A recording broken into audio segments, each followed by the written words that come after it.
Hey guys, பேரை கேட்டாலே சும்மா அதிருதலன்னு சொல்ற மாதிரி தான் ரஜினிகாந்த்ன்ற பேரை சொன்னாலே நம்மள பல பேருக்கு ஆச்சரியமும் தன்னம்பிக்கையும் மரியாதையும் தான் கூடவே வரும். தமிழ் சினிமால கிட்டத்தட்ட 50 வருஷத்துக்கும் மேல ஹீரோவா சூப்பர் ஸ்டாரா இருந்து எல்லாரையும் இன்ஸ்பயர் பண்ணிட்டு இருக்காரு. ஒரு ஆபீஸ் பாயா இருந்து, கூலி தொழிலாளியா இருந்து, பஸ் கண்டக்டரா இருந்து இன்னைக்கு உலகமே வியந்து பார்க்கக்கூடிய அளவுக்கு சூப்பர் ஸ்டாரா இருக்காருன்னா அதுக்கு ஈர்ப்பு விதியும் ஒரு காரணம் தான். என்னது, லா ஆஃப் அட்ராக்ஷனை யூஸ் பண்ணி தான் தலைவர் எல்லாத்தையும் ஈர்த்தாரா? அதப்படி ஃபுல்லா தெரிஞ்சுக்க வீடியோவை ஸ்கிப் பண்ணாம பாருங்க. ஆக்டர் ரஜினிகாந்த் ஃபாலோ பண்ணுன ஈர்ப்பு விதி ரகசியத்தை சொல்றேன். அதை நீங்களுமே ஃபாலோ பண்ணி உங்க வாழ்க்கையிலையும் மிகப்பெரிய வெற்றி அடைய முடியும். வீடியோக்குள்ள போறதுக்கு முன்னாடி நம்ம சேனல் ஆடியன்ஸ்க்கு யூஸ்ஃபுல்லா இருக்க ப்ரொமோஷனல் கண்டென்ட்ஸ் பண்ணணும்னா கீழே டிஸ்கிரிப்ஷன்ல இருக்க இன்ஸ்டாகிராம் ஐடி இல்ல இமெயில் ஐடியை கிளிக் பண்ணி எங்களை காண்டாக்ட் பண்ணலாம். ஆல்ரைட், பிரபஞ்சம் இந்த உலகத்துல இருக்க எல்லாருக்குமே அவங்க கேக்குறத கொடுக்க தயாரா தான் இருக்கும். நாம கேட்கணும். கேட்டா மட்டும் போதும்.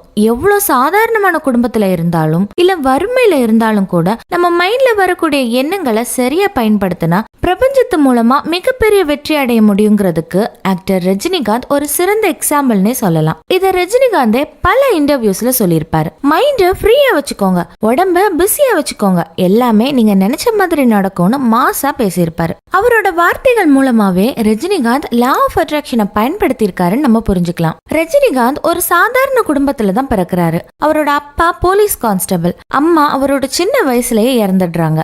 சின்ன வயசுலயே பல கஷ்டங்களை அனுபவிச்சிருக்காரு. அப்ப கான்ஸ்டபிளா இருந்தாலும் பெருசா வருமானம் இல்ல. கூலி வேலை, ஆபீஸ் பாய்னு கிடைக்கிற வேலை எல்லாமே ரஜினிகாந்த் செஞ்சிருக்காரு. சின்ன வயசுல இருந்தே ரஜினியோட மனசுல என்ன வாழ்க்கையில பண்ணனாலும் அது எக்ஸ்ட்ராடினரியா பண்ணணும்ன்ற எண்ணம் மட்டும் ஆழமா இருந்திருக்கான். உலகமே தன்னை திரும்பி பார்க்கணும், அந்த அளவுக்கு நம்ம பண்ணக்கூடிய செயல்கள் இருக்கணும்னு நினைப்பாராம். இது அவரே நிறைய ஸ்பீச்சஸ்ல சொல்லியிருப்பாரு.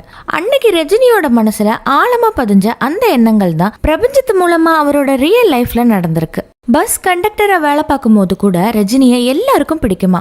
டிக்கெட் கொடுக்கறது, பஸ் படியில நிக்கிறது எல்லாமே ஸ்டைலா தான் பண்ணுவாராம். தன்னை ஒரு ஹீரோன்னு நினைச்சுதான் அதெல்லாம் பண்ணுனதா ரஜினி நிறைய ஸ்பீச்சஸ்ல சொல்லியிருப்பாரு. படங்கள்ல நடிக்கிறதுக்கு வாய்ப்பு கிடைக்கிறதுக்கு முன்னாடியே ரஜினி ஒரு ஹீரோவா தான் வாழ்ந்துட்டு இருந்திருக்காரு. தன்னோட எண்ணங்கள், செயல்கள் எல்லாத்துலயுமே அதை வெளிப்படுத்தினாரு, கற்பனை பண்ணாரு. அதுதான் ரியலாவும் அவரோட வாழ்க்கையில நடந்திருக்கு. லா ஆஃப் அட்ராக்ஷன்ல இருக்க முக்கியமான ஸ்டெப் இந்த விஷுவலைசேஷன். அதை ரஜினிகாந்த் தெரிஞ்சோ தெரியாமலோ சின்ன வயசுல இருந்தே ஃபாலோ பண்ணியிருக்காரு. தனக்கு தேவையான எல்லாத்தையும் கற்பனை பண்ணியிருக்காரு. மைண்டுக்கு ரியல் எது பொய் எதுன்னெல்லாம் டிஃபரன்ஷியேட் பண்ணி பார்க்க தெரியாது. எந்த விஷயங்களை நம்ம ரிப்பீட்டடா நினைக்கிறோமோ, எந்த விஷயங்கள்ல நம்ம எமோஷன்ஸ் அதிகம் வெளிப்படுதோ அதை தான் நம்ம பிரெயின் ரியல்னு நம்பும். ஆழ் மனசுல அந்த எண்ணங்கள் பரவும். ஆழ் மனசு மூலமா வெளிப்படக்கூடிய எண்ணங்கள் தான் லா ஆஃப் அட்ராக்ஷன் மூலமா பிரபஞ்சத்துக்கு போய் நம்ம நினைச்சத வாழ்க்கையில கொண்டு வந்து கொடுக்கும். அதை ரஜினிகாந்த் சரியா பயன்படுத்தி இருக்காரு. ஆக்டர் ஆகிறதுக்கு முன்னாடியே ஒரு ஆக்டர் மாதிரி தன்னை ஸ்டைல் பண்ணிட்டு இருந்திருக்காரு. கொஞ்சம் கூட மனசுல சந்தேகம் இல்லாம எல்லாத்தையும் கற்பனை பண்ணிருக்காரு. இங்க சில பேரோட மேனிஃபெஸ்டேஷன் வேலை செய்யாம போறதுக்கு ஒரு முக்கியமான காரணம் சந்தேகம் தான். நான் ஒரு பெரிய பணக்கார ஆகணும், பெரிய வீடு வாங்கணும், கார் வாங்கணும்னு எல்லாத்தையும் கற்பனை பண்ணிடுவாங்க. ஆனா மைண்ட்ல ஒரு ஓரத்துல நான் எப்படி பணக்கார ஆவேன், எனக்கு எப்படி நான் நினைக்கிறதெல்லாம் கிடைக்கும்னு நினைப்பாங்க. இப்படி மாத்தி மாத்தி எண்ணங்களை வெளிப்படுத்தினா ஈர்ப்பு விதி எப்படி வேலை செய்யும்? என்ன நடந்தாலும் பிரபஞ்சத்தை முழுமையா நம்பணும். நீங்க ஆசைப்பட்டதை கேட்டாச்சு, பிரபஞ்சம் கண்டிப்பா உங்களுக்கு அதை கொடுக்கும். அதுக்கு நீங்க முழுமையா நம்பணும், அவ்வளவுதான். முழு நம்பிக்கையோட நீங்க வைக்கக்கூடிய கனவுகள் தான் பிரபஞ்சத்துக்கு போய் உங்க ஆசைகளை ஈர்த்து கொடுக்கும். சாதாரண பஸ் கண்டக்டர் சூப்பர் ஸ்டார் ஆகணும்னு கனவு கண்டாரு. அதையே பிரபஞ்சமும் ஈர்த்து கொடுத்துச்சு, அவ்வளவுதான். இன்னொரு முக்கியமான விஷயம், லா ஆஃப் அட்ராக்ஷனை வேலை செய்ய வைக்கிறதுக்கு நம்ம மைண்ட் செட்டை எப்பவுமே பாசிட்டிவா வச்சிருக்கணும். எந்த வேலையை செஞ்சாலும் அதை சந்தோஷமா செய்யணும். மனசுல சந்தோஷம் இருந்தா எங்க இருந்தாலும் சந்தோஷம் தான். அங்க சந்தோஷம் இல்லைன்னா எங்க போனாலும் நிம்மதி இருக்காதுன்னு ரஜினிகாந்த் சொல்லியிருப்பாரு. நம்மள ஹாப்பியா வச்சுக்கணும். அதுக்கு நமக்கு என்ன வேலையை செய்ய பிடிக்குமோ அதை பண்ணணும். பிடிக்காத வேலைய அவன் சொல்றான் இவன் சொல்றான்னு பண்ணனா வெறுப்பு தான் வரும். உங்களை பத்தி முழுசா தெரிஞ்சுக்கோங்க. உங்களுக்கு என்ன பிடிக்கும், என்ன பிடிக்காது, உங்களோட இலக்குகள் என்ன நடந்தா நீங்க எப்பவுமே ஹாப்பியா இருப்பீங்கன்னு எல்லாத்தையும் தெரிஞ்சுக்கோங்க. என்ன நடந்தாலும் உங்க மைண்ட் செட்டை ஹாப்பியா வச்சுக்கோங்க. நல்லதை மட்டும் நினைங்க. What you think you become. நீ என்ன நினைக்கிறியோ அதுவாதான் ஆவ. வாழ்க்கையில உயரணும்னு சொன்னா முதல்ல எண்ணத்தை மாத்தணும். எப்பவுமே ஆக்கப்பூர்வமான சிந்தனைகளை மட்டும் உங்க மைண்ட்ல விடுங்க. கெட்ட சிந்தனைகள், உங்களை சோகத்துல ஆழ்த்துற சிந்தனைகள் வந்தா அதை நல்ல சிந்தனைகளை வச்சு ரீப்ளேஸ் பண்ணுங்கன்னு அவரே ஒரு ஸ்பீச்ல சொல்லியிருப்பாரு.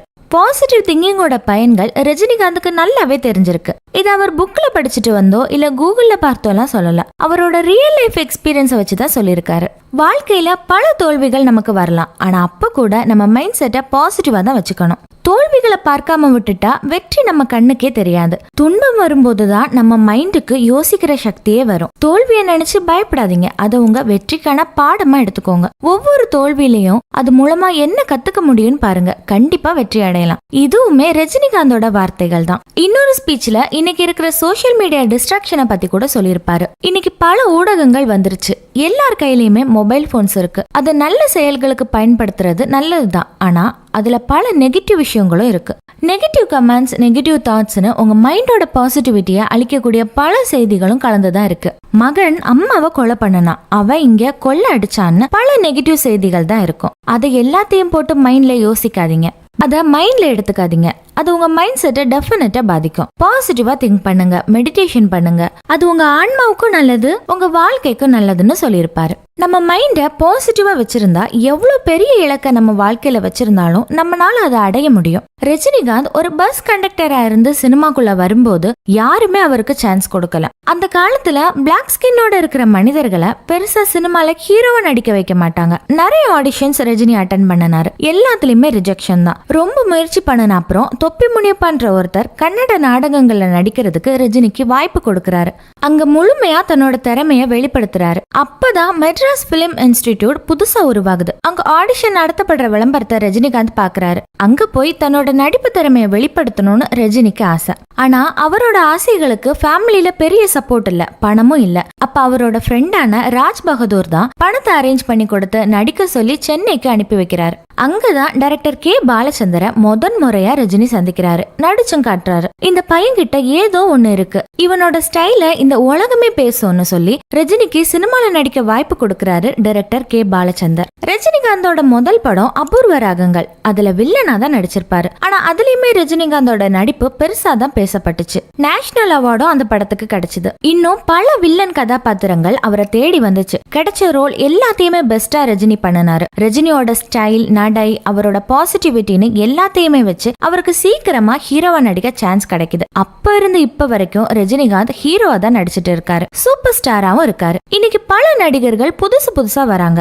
ஆனா சூப்பர் ஸ்டார்ன்ற டைட்டில் ரஜினிக்கு மட்டும்தான் பொருத்தமானதா இருக்கும். காரணம் ரஜினிக்கு ஆக்டிங் மேல இருக்கக்கூடிய ஈடுபாடு தான். வயசானாலும் உங்க ஸ்டைலும் அழகும் இன்னும் உங்களை விட்டு போகலன்னு சொல்ற மாதிரி தான் இன்னைக்கும் சுறுசுறுப்பா படங்கள்ல நடிச்சிட்டு இருக்காரு. ஏஜ் இஸ் ஜஸ்ட் நம்பர்ன்றத ப்ரூவ் பண்ணிட்டு இருக்காரு. எல்லாமே மனசுதான், மனசு சந்தோஷமா வச்சுக்கிட்டா போதும், எல்லாமே நம்ம நினைச்ச மாதிரியே நடக்கும்னு நிறைய ஸ்பீச்சஸ்ல ரஜினிகாந்த் சொல்லியிருப்பாரு. இன்னொரு லா ஆஃப் அட்ராக்ஷனோட முக்கியமான ஸ்டெப் கிராட்டிடியூட், நன்றி உணர்வு. கிடைச்ச எல்லாத்துக்கும் நன்றி உணர்வை வெளிப்படுத்தணும். நம்ம வெளிப்படுத்தக்கூடிய நன்றி உணர்வு இன்னும் நம்ம வாழ்க்கைய அழகா மாத்தணும் சொல்ற மாதிரி தான் ரஜினிகாந்த் அவருக்கு கிடைச்ச எல்லாத்துக்குமே நன்றி உணர்வை வெளிப்படுத்திட்டு இருக்காரு. இன்னைக்கு பல கோடிகள் சொத்து இருக்கு, பல மக்களை ரஜினிக்கு தெரியும். ஆனா தன்னோட சின்ன வயசு நண்பன் சினிமாக்குள்ள ரஜினி வரதுக்கு காரணமா இருந்த அந்த நண்பன் ராஜ் பகதூரை பல இடங்கள்ல ரஜினி சொல்லி அவருக்கு நன்றியையும் வெளிப்படுத்தி இருக்காரு.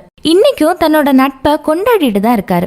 ஒரு நல்ல நண்பனை தேர்ந்தெடுங்க, அவன் உங்க வாழ்க்கையோட வெற்றிக்கு எப்பவுமே உறுதுணையா இருப்பான்னு நிறைய ஸ்பீச்சஸ்ல ரஜினி அவரோட நட்பை பாராட்டி பேசியிருப்பாரு. இன்னும் தனக்கு நடிப்பு குருவா இருந்த கே பாலச்சந்தர் தன்னோட ஆக்டிங்ல நண்பனா இருந்து சப்போர்ட் பண்ணின உலக நாயகன் கமல்ஹாசன் பல மக்களுக்கு நன்றி உணர்வை வெளிப்படுத்திட்டு தான் இருக்காரு. பத்மபூஷன், பத்ம விபூஷன், தாதா சாஹிப் பால்கே அவார்ட்னு பல உயர்ந்த அங்கீகாரத்தை பெற்றிருக்காரு. இவ்வளவு பெரிய உயரத்துக்கு போன போதும் கூட ரஜினிகாந்த் எளிமையாவும் நன்றி உணர்வோடு தான் இருக்காரு. தனக்கு கிடைக்கிற ஒவ்வொரு அவார்ட்லயும் நன்றி சொல்றதுக்குனே ஒரு லிஸ்டே வச்சிருப்பாரு. அந்த அளவுக்கு ரஜினிகாந்த் கிராட்டிடியூட பயன்படுத்தி இருக்காரு. இங்க நிறைய பேர் பண்ணக்கூடிய மிஸ்டேக் இதுதான். பிரபஞ்சத்துக்கிட்ட நான் மேனிஃபெஸ்ட் பண்ணிட்டேன், ஆனா நினைச்ச மாதிரி பெரிய வாய்ப்புகள் எனக்கு வரவே இல்லையே, ஏன் எனக்கு மட்டும் இப்படி ஆகுதுன்னு நினைச்சு வருத்தப்பட்டுட்டு கிடைக்கிற வாய்ப்பை எல்லாம் கோட்டை விட்டுட்டு இருப்பாங்க. பிரபஞ்சம் ஒரே நாள்ல உங்களுக்கான பெரிய வாய்ப்புகள் எல்லாம் கொடுத்துறாது, சின்ன சின்ன வாய்ப்புகளை தான் கொடுக்கும். அதை நீங்க தான் நன்றி உணர்வோட கெட்டியா பிடிச்சு கிடைச்ச வாய்ப்பை பயன்படுத்திக்கணும். கிடைச்சதுக்கு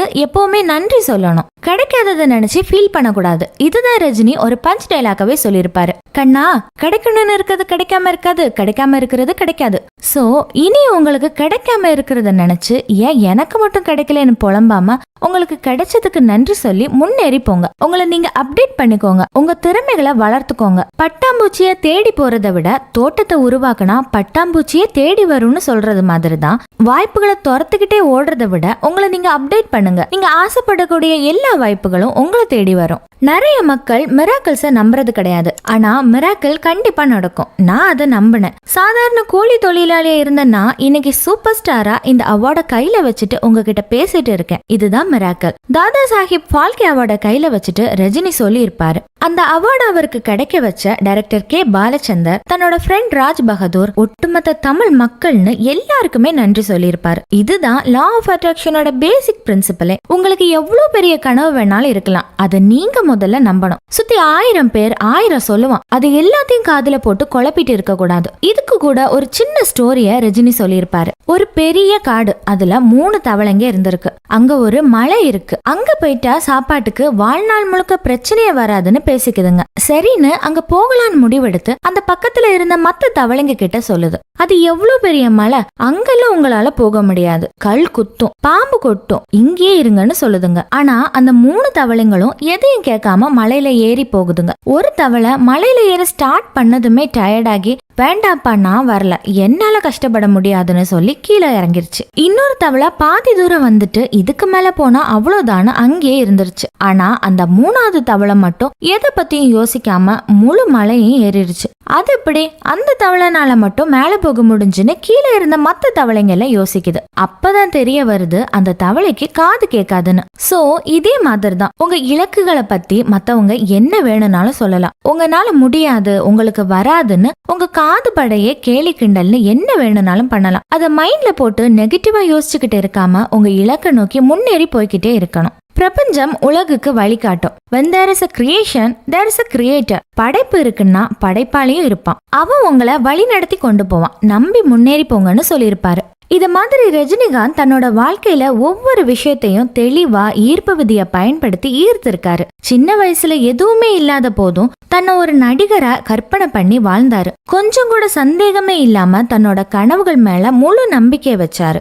எண்ணங்களுக்கு ஏத்த மாதிரி எல்லா செயல்களையும் பண்ணினாரு. மைண்ட் செட்டை பாசிட்டிவா வச்சுக்கிட்டாரு. கிடைச்ச எல்லாத்துக்கும் நன்றி உணர்வை வெளிப்படுத்தினாரு. தன்னால முடிஞ்ச அளவுக்கு பல மக்களுக்கு வெளிப்படையா தெரிஞ்சும் தெரியாமலும் பல உதவிகளை பண்ணிட்டு வராரு. இன்னைக்கு சூப்பர் ஸ்டாரா இருந்து தமிழ் மக்களை மட்டும் இல்லாம உலக மக்கள் எல்லாரையுமே இன்ஸ்பயர் பண்ணிட்டு இருக்காரு. லா ஆஃப் அட்ராக்ஷன் மூலமா ஆக்டர் ரஜினிகாந்தோட வாழ்க்கையில மிராக்கிள் நடந்திருக்கு. பிரபஞ்சத்தை நம்பி நம்ம செய்யக்கூடிய ஒவ்வொரு வேலையுமே செஞ்சா கண்டிப்பா ஆசைப்பட்ட இலக்க அடைய முடியும். எத்தனை முறை கீழே விழுந்தாலும் எழுந்து ஓடக்கூடிய தைரியம் வேணும். எடுத்துக்கிட்ட இலக்குல விடாப்பிடியா நின்னு அதை அடைஞ்சே ஆகணும்னு மன உறுதி இருந்தா பிரபஞ்சம் உங்களை வெற்றி பாதையில கூட்டிட்டு போய் நீங்க நினைச்ச எல்லாத்தையுமே உங்களுக்கு கொடுக்குன்றதுக்கு ஒரு கிரேட் எக்ஸாம்பிள் ஆக்டர் ரஜினிகாந்தனே சொல்லலாம். ரஜினிகாந்தோட ஈர்ப்பு விதி ரகசியமும் இதுதான். இதை நீங்களும் பயன்படுத்தி உங்க வாழ்க்கையோட கனவுகளை அடையறதுக்கு வாழ்த்துக்கள்னு சொல்லி இந்த பதிவை நான் நிறைவு பண்றேன். ரஜினிகாந்தோட ஈர்ப்பு விதி ரகசியத்தை பத்தி நீங்க என்ன நினைக்கிறீங்கன்னு உங்க கருத்துக்களை கமெண்ட்ஸ்ல சொல்லுங்க.